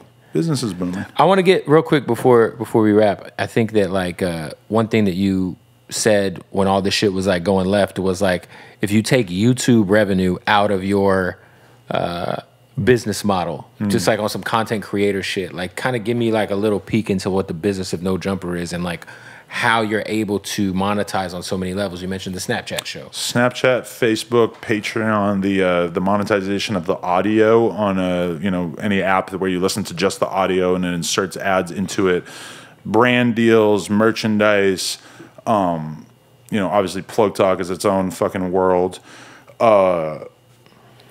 Yeah, there's a lot. That's why it was crazy when people are like, oh, like his business is done because these hosts left. I'm like, maybe I'm going to make, $20,000 less this month, maybe $30,000 less this month because all these hosts left. That means nothing to me. That is nothing. I could gladly throw $20,000 in the trash every single month and it would mean nothing to me. My mortgage on the space is like $20,000 a month and that means nothing to me. So it's like people really got me fucked up financially sometimes, and I guess I kind of ask for it because I don't flex or like do anything. Well, you've been flexing lately. But not really, right? Like, you never see me buy anything. You never see me Well, I flex just on a mean, like, purchase. you threw up the numbers. I mean, you put the fist over the dollar amount for YouTube, but, you know. Yeah, I do the view count. I'm not telling people how much money we make or whatever. But, yeah, that's always a weird one when people are like, oh, No Jumper's doing bad, and that's why his wife did a porn scene with this other guy. It's like, just because me and my wife are both multimillionaires does not mean that we don't want to also make many, many more millions of dollars, you know? Of course. Like, for me, I look at my life all the time, and I have, like, basically, like, two different versions of it. It's like, there's the version of my life right now where I'm working my ass off trying to make as much money as possible, and then I have this other version that's like, well, what if I just went into chill mode and only made money off of my more passive revenue streams? Like, to put it in perspective, just from selling Instagram promo, I could easily... Yeah, the IG is its own beast, right? I could have my own, my entire life paid for, my kid in private school, still going on vacations from just the Instagram promo. Think about that. That is a tiny percentage of the business, of what and you're it's doing, still enough to keep everything afloat. And when I was going through all that shit, I did like think about that. Like, well, maybe I'd be happier if I just did whatever the fuck I wanted to do all the time. I remember I was doing a podcast with Ryan Long, who's like a comedian out of New York, and I said something about like how lately, yeah, I've just been thinking like maybe I just want to like, you know, spend more time with the family and spend more time around my kid. And he laughed in my face and he goes, he's like, a guy like you, like, you're not, what are you going to do? Just sit around and watch your kid grow up? He's like laughing in my face. And I was like, yeah, you're right. Yeah. Like, how the fuck, I can't chill out. Like, I don't, like, maybe when I'm older or like, you know, I respect the fuck out of it when I see my girl able to sit around the house for 12 hours all day and do nothing but play with blocks with the kid and take her for a walk around the block and all that. And when I do have days where it's just me at the house, I force myself to be as present as possible, keep the phone on, do not disturb, try not to be sending texts to people about content all the fucking time, try not to look at TikTok and Twitter and all this shit. But it's like, you know, I'm still in my moment. I'm still like, I have content I want to make. I have things I want to do with my life. Sometimes the hard part is that there's just too many things I want to do in my life. I want to go play in all these fucking poker tournaments. You're a fucking poker beast. Yeah, I want to go play in all these poker tournaments that are like $20,000, $100,000 to enter these tournaments and shit. But it just doesn't make sense for me to take my time and spend doing those things when I could be in the office grinding out content. I was gonna say, how hands-on are you with what we see? Like, are you like, hey, we just did this interview, make sure you clip this, this, this, and this? Or do your editors send the title? Hey, this is the title, do you approve or disapprove? I do an interview, and then by the end of the day, one of the guys sends me a big email with the timestamps and suggested clips, and then I sit down. Did it last night. I did a fuckload of this shit last night for like an hour before I went to bed, where I just sat down. I approved or denied every single title for the clips, wrote the full title, starred things that would be like a good TikTok moment or whatever. Oh, so you're fucking, I'm very hands-on. Because I don't think, you know, and now like shout out Remo. I have Remo in my life who like helps me write questions for some of the interviews, helps me with titles sometimes. So to even have one person that you really trust with that kind of stuff is amazing. But at the same time, like, I could definitely take the 5 or 10 minutes to review the timestamps that he sends through so I can approve it or not. Because that's just one thing where it's just like, I know how I want my shit to be clipped. And then you stopped going live, right? Yeah. There's no more, like when you do the Wednesday, or the No Jumper show, it's not live anymore. No. Was there a reason why you stopped that? The number one reason is that we were doing the live thing at 6 p.m., which I've just become more and more aware of, like, my own body and my own mind. Yeah, that's late. That's late, yeah. It's like by the time 6 p.m. rolls, you get home at like 8:45, 9 o'clock, like. Yeah, and a lot of my interviews that I'm doing are early in the week, so it's like I might sit down and do 3 interviews throughout the course of the day on Tuesday, and then also have to do a stream at night. To have the energy to have a really great conversation for 2 hours at 6 p.m. At a certain point, I was like, oh, so if I don't go live, I can have a better chance of getting the content monetized. It'll be better. And have the clips ready to go, and I'll enjoy it more, and it'll be better content. I think that going live is like really good when you're still in that period of your career where you're like trying to, you know, activate your fan base. And like, because you can interact, you get the super chats going. Yeah. And I respect the fuck out of it, but I'm just not at that place in my life where I want to be hanging out in the studio until midnight every night. You know, I see Fresh and Fit do it. I see fucking whatever do it. And I just don't know. For me, it just makes more sense to record the shit in advance. Like, I could do all my interviews live, but then, you know, something like the WAC 100 podcast, it's like I'm paying him out a percentage of what we make what you guys from make it. from it. And it's like if we do it live and it earns $100 as opposed to us doing it in advance and being able to cut the swears out of the beginning and do all that, and it makes, you know, many, many thousands of dollars. For somebody like him, it's like, what am I going to tell him? Like, hey, you didn't make this much this month, but it's because we went live. Like, that just would seem insane to me. So that's your deal with WAC is you just a revenue split? Like, yeah, we're partners on this, on these videos. You'll see full transparency. This is what the video's made. This is what you made type shit. I just want to incentivize somebody like him, and I don't mind doing that. You know, we make the money in other ways. I was going to say, you did start editing out curse words. For the first couple minutes. I was going to say, at what minute point is the cutoff?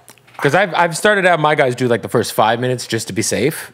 Yeah, but then sometimes it's like, you'll interview somebody who says the N-word at the end of every sentence, and they cut that out. Like, it just really and it sounds fucks crazy. It up. I don't know. We try to like hit a good balance with it, but I never tell the person like try not to swear for the first couple minutes. I talk about so much mushroom shit on the fucking podcast. So like anytime we have like a dope shroom clip, I just know it's gonna get the yellow fucking dollar sign. See, I didn't even think about that. Yeah, there's been a few episodes like I got a Rampage Jackson interview.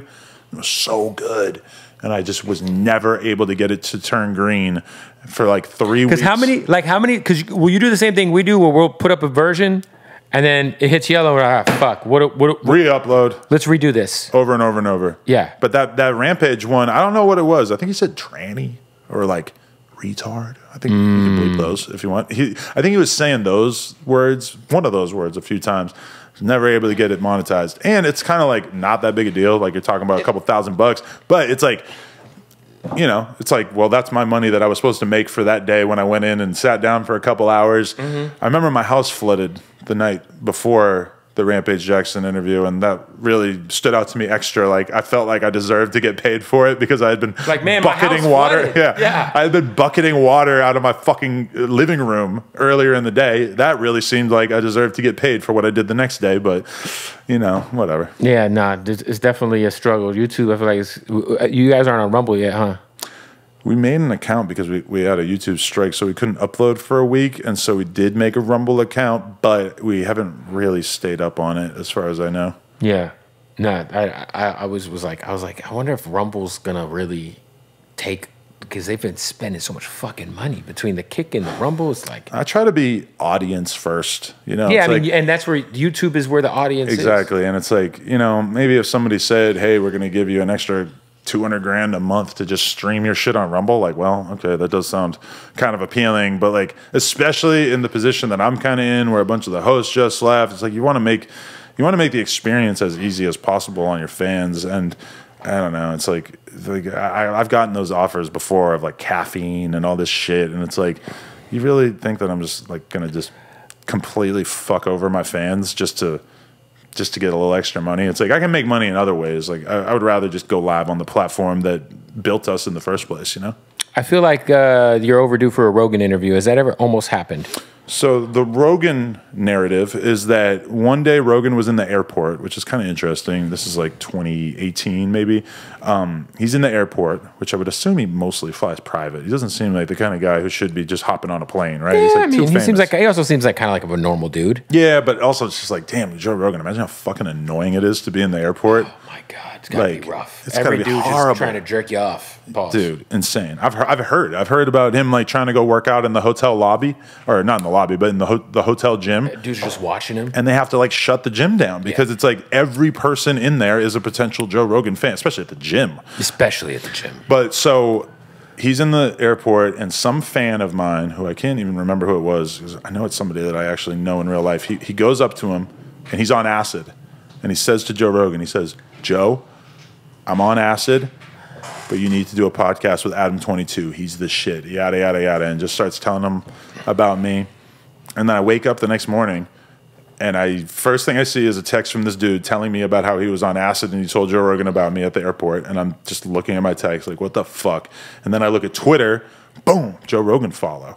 Oh. And Joe Rogan DM saying, "Hey, I met this guy on acid in the airport and he told me that I should fuck with you." And I was just like, wow, that's amazing, dude. I'm a huge fan. You're one of the main people that made me want to do podcasts in the first place. I really have to thank you for like a lot of the good things that happened in my life the past couple of years, yada, yada. Didn't respond to that. And sent him a couple different things over the years of like, look at this viral moment or look at this conversation I had that I thought you might like, and he's never responded.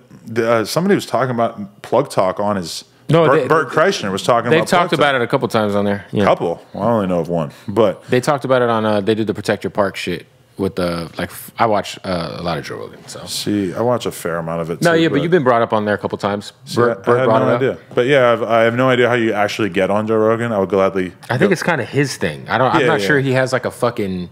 Whatever he's interested in. Yeah. Sometimes I see him do interviews with people that are like really official, and I'm like, oh, that person's PR team probably will line this up with old Joe Rogues. But I'm surprised. I'm surprised I haven't seen Robert Kennedy on your podcast. Or you try to stay away from the politics.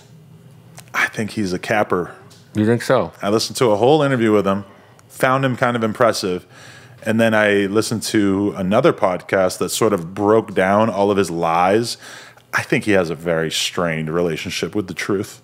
And I'm not really interested in a lot of these people that are sort of making careers out of, basically casting suspicion on the vaccine in ways that I don't think make any fucking sense. So, yeah, I'm not really a big fan of that guy. Not a fan? Nah. He might have some good things to say, but I don't really feel like he's being honest with his audience. Do you think, because your obviously dad had a big career in politics, right? You grew up around. Well, a lot of people think that, but well, I mean, obviously he was close with the Democratic Party. Yeah, a lot of people think I might be in the Illuminati because my dad was an unpaid staffer volunteering to help out Bill Clinton when Bill Clinton was a total fucking nobody. Well, I guess he was the governor of Arkansas, but right, he wasn't. Yeah, my dad like helped out on his campaign, and my uncle actually got like a role within the Clinton administration and managed to survive into the Bush administration. With the same gig? Kept the same job, basically doing some like diplomatic work with other countries and stuff like that. But yeah, my dad had, I think my dad like pictured himself having a longer career in politics, but then he ended up catching a Fed case, being charged with mail fraud because of some shisty business that he was accused of doing that he still to this day claims that he did not do. But I think that kind of threw a stick in the spokes of his political aspirations. Well, I was going to say, I grew up a Democrat, my family's that way, but it feels like politically shit is just kind of, I don't know what's going on no more, bro. On both sides, it's just wild. Like, yeah, I feel like a man without a home because I can't vibe with all these fucking social justice warrior lunatics. I can't vibe with like the Trumpers, the crazy psychotic Trump shit. The GOP, even is like a fucking deranged death cult. Yeah, DeSantis is a wild boy. Like I'm good on. It's just like you said, like where's the normal dude at? Like, where's the middle of the road? There's got to be something that's a little bit more middle of the road. Like I don't really like even Biden. I don't think Biden has like crazy ideas about gender in his head, in his 90,000-year-old head. But I do think he has people on his cabinet or like working within his administration that have insane ideas about gender, and it's kind of unfortunate that I have to vote for somebody who is basically being held hostage by a lot of these crazy ass ideas, since I don't think he's personally really invested in it. But at the same time, could I vote for Trump, who tried to steal the election? Couldn't do it. No. So couldn't vote for Trump. No, I agree fully. Not me. I'm hoping this is I'm gonna vote for Cornel West, the Green Party. No, I like that. What's his name? The Indian guy, the Republican candidate. He's actually not a crazy person. Kind of like him. I still can't remember how to say his name. Rosh Hashanah. Vivek. I'm going to call him Vivek Rosh Hashanah. Yeah. That's not that, but it's something that kind of sounds like that. I listened to like a 2-hour podcast with him the other day, and I kept thinking about, you listen to the All In podcast? Yeah, I actually saw the Robert F. Kennedy podcast on there. And that is what I was referring to. Yeah, he did a really good job on that episode. So that was. I came away from that being like, I'm voting for this guy. Oh, the Kennedy one, yeah, the RFK. Yeah. I thought it was pretty good at first, but the Vivek Rosh Hashanah, whose name I can't remember. Check him out. I've heard about him. I thought he had a very good appearance on there. So that was. But I also, man, voting for a Republican, I've never. Crazy. It would be. I've never even thought about that in my life. Yeah, but it just takes the Democratic Party getting a little bit crazier and the GOP getting a little bit more normal. And I could find myself there. And also, it doesn't feel like it would be that big a deal. Whereas, like, two white guys admitting, like, who exist in hip hop, admitting that they've considering voting for Republican. I mean, I feel like we would have had a BuzzFeed article about us already if this was taking place. Like, I mean, I'm gonna be honest. Like, I'm not voting for I mean, the only guy who I've heard is like reasonable is the guy you just brought up. I mean, unfortunately, if it's DeSantis and Trump or one of them two versus Biden, I'm just going to have to vote for Sleepy Joe again. I'm really, honestly, probably going to vote for Cornel West. I'm just going to surrender my vote to a third party. I do think Biden has done a pretty good job, regardless of his own lack of cognitive abilities. I mean, look, he seems like he's barely hanging on. I feel like the Afghanistan withdrawal was done in an extremely messy and terrible way, and now China's there, and it's very unstable, and I hate the fact that this Ukraine war is becoming... I mean, look, it's pushing China and Russia closer together. I think the Ukraine war is a fucking disaster. Yeah, but can you imagine how bad it would have been if Trump was the president during it? I don't know. We don't know. He had a very hard time standing up to Russia. Yeah, I don't know. I mean, give it to Sleepy Joe. Sleepy Joe has been gangster as fuck. He is not scared of the Russians. I'm waiting for the Hunter Biden podcast run. Whenever he's cleared from whatever plea deal that just fell through. Yeah, it fell through. Isn't that crazy? I just got done listening to a New York Times daily podcast about the deal. And then I find out the deal that they made this podcast about him taking did not happen. Yeah, because he thought if he took the plea, everything it was included. And the judge was like, nope. Poor Sleepy Joe and his crackhead son. Oh, hey, I'm not going to lie, though. Hunter Biden looked like he was a hell of a hang, bruh. This guy was having sex parties, smoking crack, going 170 miles an hour in the Nevada desert. Smoking crack with strangers. Just a wild boy. Leaving your laptop at the like a very reckless one-of-one guy. Kind of sounds like a lot of the people I'd be interviewing, yeah. Yeah, it's like this guy should be on No Jumper with Crip Mac. Right, like I think Hunter Biden and Tay Savage would probably get along. I don't know. Oh, it's crazy, man. Well, look, I appreciate you pulling up. Congrats on, proving everybody wrong, because the channel's thriving. You're doing well. I love the Whack Show. We got a long ways to go, but we are going up, up, up to the top. I love the new host. I think Brick Baby. I text Brick Baby because I know Brick Baby since he was running around with Kitty. Brick Baby better. He's doing his thing. BB better. And what's up with Flacco? He's snitching on this swiper. Man, I saw he put a post up saying like if you want to tell on this guy, DM me. And you know who hit me up is Ugly God. Very upset about Flacco. Ugly God, the rapper? Who apparently Ugly God and Punch Made Dev have a relationship. They're friends. Oh. Which I had no idea about. And Ugly God hit me up basically saying, fuck Flacco. I was like, I thought this was all for content. I didn't think that this was like openly advocating, like, hit me up. I'm essentially, it felt like one of those commercials you're watching in the middle of the day for like a class action lawsuit. Well, because, so I lived through the TJX6 arc. Right. And I thought this was the same thing as that because TJX6, I'm going to be real with you, he was not really like scamming like that. Like at least once he became was like having fans send him money for like a manual. And yeah, but he did so much fake shit. Like he had a show at a warehouse or whatever, and he had like a fake cop come and arrest him. It feels like the kind of thing you'd be at.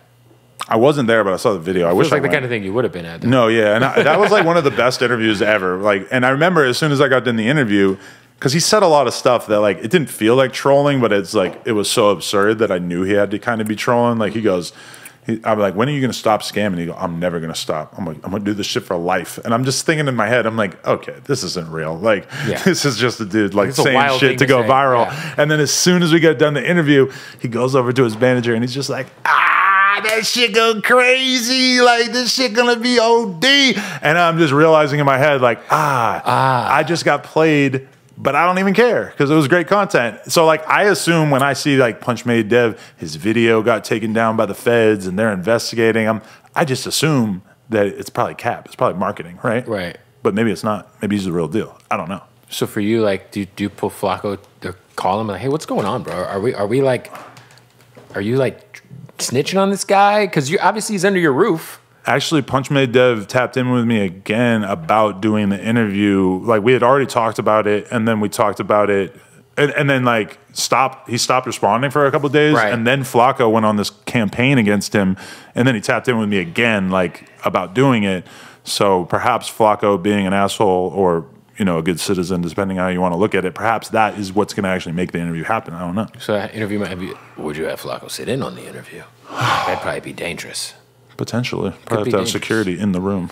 Definitely have to have security. Yeah, your security at your building is like that? fucking crazy. Told me he's been in a few shootouts too, so I know that he's not scared to do it when it comes down to it. Like, yo, you got to sign this. You got to, let me share. It's like, I'm getting wanded. I'm like, Jesus Christ. I took him to the hood with Swifty Blue the other day. Swifty's a good guy. Yeah, but I could tell that he was maybe a little bit. Oh, you took your security guard with you? Yeah, but I could tell he was maybe a little bit like worried about the fact that we were just like pulling into random cul-de-sacs. Well, you've done some pretty crazy like hood vlogs. I know. I wish I had like done more of that back in the day because I remember I did the Stupid Young Long Beach one that was titled Inside. That was huge. Like 12 million views inside the Asian Crip gangs of Long Beach or some shit. Yeah. It went crazy. But I was also just like, oh, that was cool. But I wasn't like, oh, I got to do it again. Whereas now when I think about it, I'm you went to Watts. You went to O Block. Yeah. I mean, you went to O Block relatively recently. That was like a year ago or something. Yeah, it wasn't too long ago. No, yeah. Which seemed to be kind of a shaky thing to do as a man with a child and a wife. Meh. Like, let me go hang out in O Block just for the content. I had a bunch of security as a result of the fact that I was with 100K Track, so it really felt like nothing was going to happen. But I tried to bring my own security guard, and he just didn't show up, so that was the end of that. He got fired? Yeah, but, you know, you live and learn. Do you move around with security on a daily basis? It's like if you're going to Whole Foods. In the words of Action Bronson, why the fuck would I need a bodyguard if you are the bodyguard? when I look just like the motherfucking bodyguard? Shout out to Bam Bam. There it is.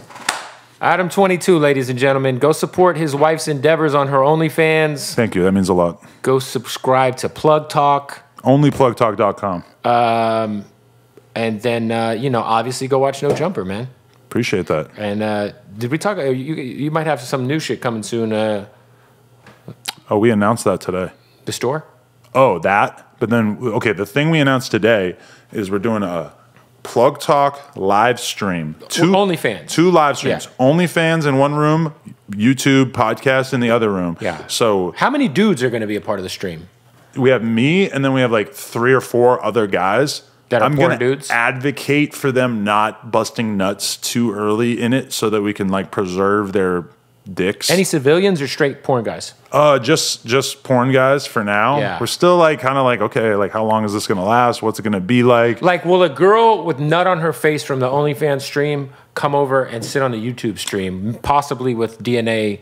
That is one thing that we've been talking about, is that we're going to have one employee who is basically positioned at the door to make sure that there's no like dudes going on with like their boner poking up out of their jeans. You gotta, yeah, because you don't want to fuck the YouTube up. Yeah, I think jizz on the face would probably be bad news. It's a flag. Yeah. Would you ever bring House Phone back on to the channel regularly, or would you? He's someone that I would be down to, you know, have co-host on some podcasts and stuff. Because like me and House Phone, like when we've talked in recent memory, it's like, what do we talk about? The last time we like kind of reconnected, it was talking about Punch Made Dev, because me and him both, the very beginning of our friendship was just us being really interested in all these underground rappers, and him just sending me links and me sending him links and stuff like that. So, you know, I feel like me and him on camera, the door's open. Probably a lot more likely than probably anybody else. Yeah. Right, for sure. Well, I appreciate you pulling it up, man. Adam22, boom, my guy. Bootleg, appreciate you, man. Yes, sir. Hey, this interview is brought to you by our good folks at Hardin, all right? Shout out to the Hardin family in Las Vegas. Make sure you follow them, Hardin_Las Vegas, the #1 dispensary, period, all right? The craziest selection of premium cannabis you can ask for. Plus, when you go to HardinLasVegas.com, you can check out all the other cool stuff they got going on.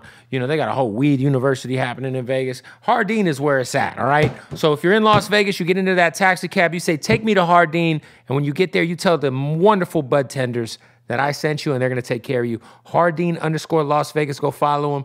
And yeah, we got another interview coming soon.